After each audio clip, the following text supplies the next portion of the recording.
हरियाणा राज्य की सूत्रों के हवाले से एक बहुत बड़ी खबर निकलकर सामने आ रही है। हरियाणा कांग्रेस को लेकर यह बड़ी खबर है। चुनाव के नतीजे सामने आ चुके हैं, लेकिन आने वाले वक्त में हलचल कांग्रेस पार्टी में देखने को मिल सकती है। हरियाणा में नए साल से पहले हो सकता है कांग्रेस पार्टी एक बड़ा निर्णय सुना दे और हरियाणा कांग्रेस का अध्यक्ष बदल दिया जाए। चुनाव में अपनी सीट तक बचा नहीं पाए उदय भान, जो कि कांग्रेस के प्रदेश अध्यक्ष हैं। उनका जिम्मा यह था कि वो कांग्रेस की सरकार बनवाएं, लेकिन ऐसा भी नहीं हो पाया और खुद भी चुनाव हार गए। जबकि पिछली बार भी उदय भान होडल से ही चुनाव हारे थे और फिर से पार्टी ने टिकट दिया, फिर भी वो अपने आप को साबित यहां से नहीं कर पाए और गहन मंथन चल रहा है। उसके बाद हो सकता है आने वाले वक्त में अंतिम निर्णय ले ली भी जाए। ये चर्चा बहुत जोरों पर है। हार के कारणों को अभी कांग्रेस पार्टी तलाश रही है और हार के कारणों को जानने के लिए जल्द ही कमेटी का गठन होने की बात भी कही जा रही है। लेकिन ये अपने आप में बहुत बड़ी खबर है कि नए साल से पहले हरियाणा कांग्रेस को नया अध्यक्ष ना मिल जाए। हमारे साथ हमारे स्टेट हेड जितेंद्र चौधरी जुड़ चुके हैं। उनसे इस खबर पर राजनीतिक चर्चा भी करते हैं। जितेंद्र, ये तो सबको मालूम है कि जो संगठन का सबसे बड़ा कर्ता धर्ता होता है किसी पार्टी का, वो प्रदेश अध्यक्ष होता है, वो बॉस माना जाता है। हरियाणा कांग्रेस के बॉस थे उदय भान। अब उनके नेतृत्व में भी एक तरह से चुनाव लड़ा ही जा रहा था, लेकिन हार का सामना फिर से कांग्रेस पार्टी को करना पड़ा। और ये कहने की बात नहीं है, सब जानते हैं कि 2014 के बाद एक बड़ी उम्मीद 2024 में ही कांग्रेस पार्टी के लिए थी, लेकिन ना उम्मीद ही हाथ लगी। तो ऐसे में हम ये मानकर चले कि इस बिना पर ही कि आपका रिपोर्ट क्या है, इतना समय आपको हो गया है, लेकिन आप पार्टी को गुटबाजी से उभार नहीं पाए। आप पर ही आरोप लगे, कई बड़े नेताओं ने निशाने पर लिया और संगठन नहीं बना पाए आप, और अब हार भी हो गई पार्टी की। तो ये मैं कह सकता हूं बड़े कारण भी हो सकते हैं कि उदय भान एक तरह से नेगेटिव इमेज बनकर अपनी जो कोशिश करते पॉजिटिव हो जाए, लेकिन वो उभार नहीं पाए उसको और नेगेटिव पॉइंट्स निकलकर सामने उनको लेकर। देखिए बिल्कुल, और जो सवाल आपने उठाए कमल, उनमें एक सवाल ये भी ऐड कर लीजिए कि राहुल गांधी की इच्छा के विरुद्ध जाकर के इंडिया गठबंधन ना करना, क्योंकि आम आदमी पार्टी या फिर अखिलेश यादव से अगर गठबंधन होता तो भी जो परिणाम है इनके अंदर कुछ तब्दीली देखने के लिए मिल सकती थी। लेकिन कांग्रेस को अपने बूते सरकार बनाने के लिए सक्षम जो है वो ये कह सकते हैं कि खासतौर से बताया गया।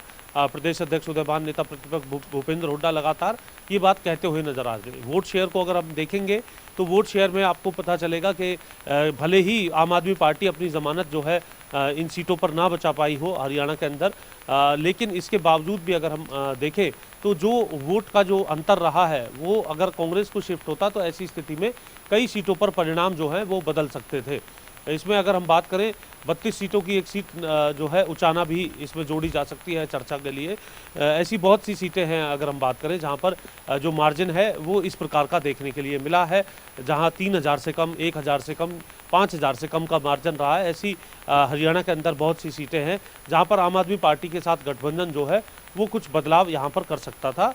और जिस बात को लेकर के उत्साह था लोकसभा चुनाव के परिणाम को लेकर के, तब भी इंडिया गठबंधन की एक बड़ी भूमिका थी कि वहाँ किसी तरीके का वोट बढ़ते हुए नजर नहीं आया था और कांग्रेस को इस प्रकार का परिणाम देखने के लिए मिला था।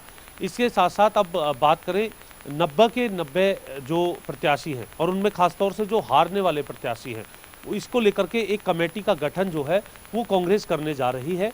इस कमेटी के समक्ष ये तमाम प्रत्याशी जिन्हें जो जीत नहीं सके हैं वो अपने अपने स्तर पर हार के कारणों को रखने का काम करेंगे। इस प्रकार की जानकारी हमें सूत्र बता रहे हैं। यानी हार के वाजिब कारण क्या है, धरातल पर क्या देखा गया, क्योंकि कुछ उम्मीदवार ये कह रहे हैं कि हमारे सामने जो है एक और प्रत्याशी जो है वो खड़ा कर दिया गया, निर्दलीय कांग्रेस का ही प्रत्याशी था, इस वजह से हार हुई है। परिमल परी का बयान जो है आपने सुना होगा। इसी तरीके से गोगी जो है, शमशेर गोगी, वो कुछ अलग बयान देते हुए नजर आ रहे हैं। कुछ प्रत्याशियों का ये भी मानना होगा कि जहां भारतीय जनता पार्टी के पास किस तरीके से बूथ पन्ना पालक तक जो पूरी एक व्यवस्था संगठन के स्तर पर है, वहीं संगठनात्मक ढांचे को साल 2022 से कमान संभालने के बावजूद भी उदयभान नहीं बना पाए। कई बार दावे जो है उदयभान की तरफ से किए गए, प्रभारी दीपक बाबरिया की तरफ से जो दावे हैं वो किए गए, लेकिन संगठन जो है उस स्तर पर नहीं बन पाया था। तो एक बूथ मैनेजमेंट, माइक्रो मैनेजमेंट की जो आवश्यकता होती है, जो लोग हैं उनके वोट को कन्वर्ट कराने में या फिर उन्हें बूथ तक पहुंचा करके जो है मतदान पेटी तक किस तरीके से उसमें एक सहायक की भूमिका उनकी रहती है, उन तमाम चीज़ों को भाजपा ने जहां बखूबी तरीके से एक स्ट्रीमलाइन करते हुए किया था, इन तमाम बातों को भी कुछ उम्मीदवार मानते होंगे। तो पहले इन उम्मीदवारों से पूरा फीडबैक लिया जाएगा। उस फीडबैक का जो निचोड़ होगा, उस निचोड़ के अनुसार जो कांग्रेस है वो अपना कदम उठाएगी। लेकिन जो सूत्र है वो ये भी बता रहे हैं, क्योंकि इस पूरे जो इलेक्शन है इसकी अगर पूरी जिम्मेदारी, क्योंकि ये कह कर के ली गई थी कि कांग्रेस अपने आप में सक्षम है, तो ऐसी स्थिति में जब जिम्मेदारी कप्तान के तौर पर उदयभान और दूसरी तरफ भूपेंद्र हुड्डा की तरफ से ली गई थी, तो इसमें अगर जीत होती तो वो भी सहरा जो है इन्हीं के सर बनता, और अब हार है तो इसकी जिम्मेदारी, इसका ठीकरा भी उनके सर जो है कई जो प्रत्याशी हैं जिन्हें जीत नहीं मिल पाई है वो यहाँ पर फोड़ते हुए नजर आएंगे। साथ ही साथ ये भी देखा जाएगा कि किस किस नेता ने कौन कौन सी सीटों के लिए जो है अपनी तरफ से पैरवी की थी, उन सीटों पर क्या परिणाम रहा है।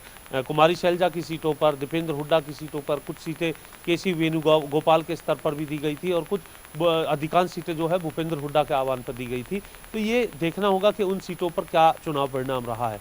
इस प्रकार के तमाम मंथन करने के बाद जो है कांग्रेस में किस तरीके से अब आगे तब्दीली की आवश्यकता होगी, क्योंकि पिछले ये कह सकते हैं कि एक दशक से जो कांग्रेस के अंदर की गुटबाजी है वो खत्म होने का नाम नहीं ले रही है, और हर बार चाहे वो चुनाव होने से पहले जो कुछ एक नेता हैं वो अपने आप को मुख्यमंत्री की दावेदारी पे ज़रूर रखते हुए नज़र आते हैं, लेकिन फील्ड के अंदर उनकी क्या भूमिका है, किस तरीके से काडर को मजबूत कर रहे हैं, उन तमाम चीज़ों को लेकर के उन्हें पिछले पायदान पर रखने का काम किया जाता है।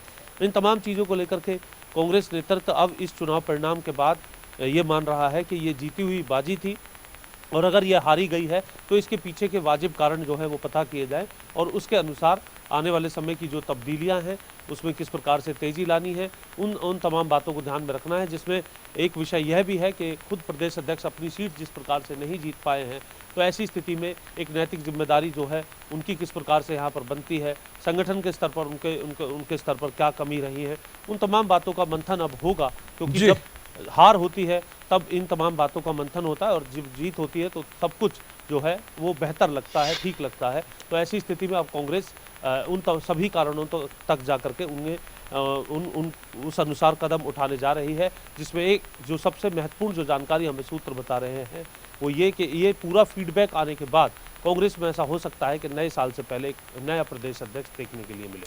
बहुत बहुत धन्यवाद जितेंद्र, आपने जानकारी बहुत विस्तार से दी है इस खबर पर। हमारे दर्शक समझ गए होंगे कि आखिरकार क्यों ये खबर चर्चा का विषय बनी हुई है।